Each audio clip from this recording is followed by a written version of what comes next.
What's up, guys? What's going on? I'm Paul. This is Pauline Theology's daily devotional with Trust in Jesus Ministries, and we are continuing on our story. And actually, we are getting close to finishing up. This chapter is the last chapter that focuses in on Jacob, and it moves to his sons.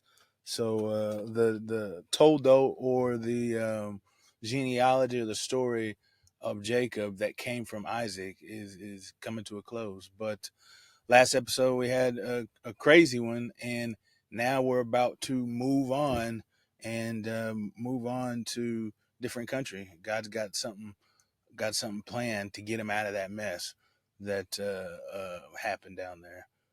God always has a plan, always a sovereign way to carry out the things that he wants to show his people, man. And this is another way that he does it. So if you haven't read it, man, we are in Genesis chapter 35, 1 through 4. So stop the tape, check it out, see what it has to say.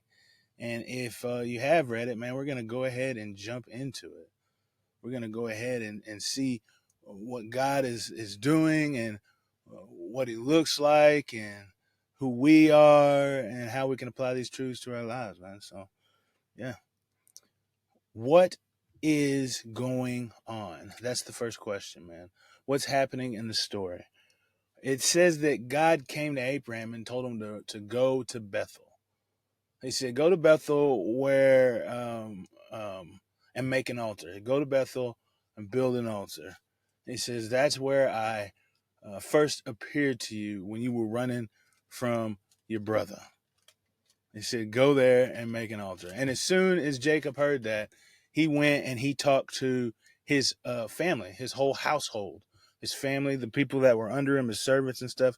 And he said, man, hey, everybody get all of the foreign gods that you have, all of these idols that you have that are in the middle of you, like everything that you have, bring them to me.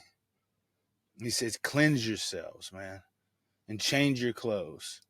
So first off, we're getting rid of idols. We're getting rid of anything that we have that is placed in the presence of God.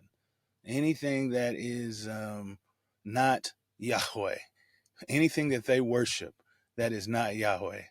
It's like they're starting brand new, afresh, man, everything. Then he says, cleanse themselves, man. Purify yourselves. Set your hearts right. And then finally change your clothes. It's like the outward extension of what's going on, man. Rid yourself of the old things, because the new is coming. This is a whole new adventure. We're going back to the place where God has restored us. And he says this, that they're going. He says, because we'll rise and we're going to go to the place. It says, I'm going to build an altar. And he says, we're going to the place because the Lord has kept me. He has been with me this entire way, everywhere that I went in my distress. He said, that's what we're doing. We're following the one who is been with me. And that was his promise, man. God said that he would be with him. He would keep him safe. It's funny too, a little bit, but I think it's because Jacob, or Israel, is saying that it is more than just what God initially said he would do. He said, go back to the place where you were running from your brother. Well, I think he's saying maybe a little bit more. He's saying to the place where I was running from my brother, and then also where I was running from Laban, because he's even impressing upon more how God was with him in these circumstances, man. Anyway, after he said that, it said that the people went and got all of their idols and they brought them to him, and their earrings. And it says that Jacob buried them under a big tree in Shechem. So, what is this saying? I'm sorry. What is this saying? What is it saying about God? Well, I think it's saying he's faithful.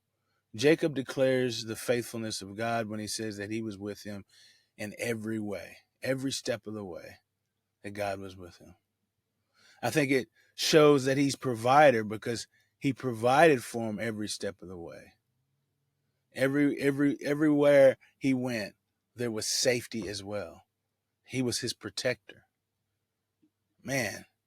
And that wasn't just God. God was doing that, protecting him from, obviously, God reminded him that he was protecting him from his brother, but Jacob reminded his family, reminded his people that God was faithful and the promises to carry out, that he would be in his home, be back where he was born.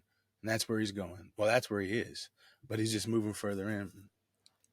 And then as well, that he's provider because of the abundance that he has, and protector because of the safety of the turmoil, the distress, and the problems that he'd been going through. What's this say about man? I think first off, man, that we should remember the blessings of God. Remember all that God has done for us, because out of that comes joy, and out of that comes obedience, man. That's the reason why Jacob is obeying. It's first off because God told him about the things he's done, and he's like, you're right, I'm going to follow you. But he's also been reminded himself as he tells his family. So be reminded, or remind ourselves of the things that God has done. But also listen to God's word and promptly obey, and then lead others to do the same. So when he heard God call him out of the place he was at to go to Bethel, he didn't hesitate. He went and he told his family, and he called them to do the same. So that's us. As men, as women of God, that's what we're called to do, is obey and then prompt others to do the same. So how can we apply these truths to our lives? The fact that God is faithful and provider and protector, and that we should listen to him and obey him promptly and remind ourselves of his faithfulness and of his provision and of his protection. Well, I think that we should notice these attributes, recognize these attributes, and let them dictate and move us in our life. Where are you at with understanding who God is? And then how are you allowing this to affect your life? Take a look at that. See how or what you know about who God is, and then how it's affecting us. How is it making you live different every day?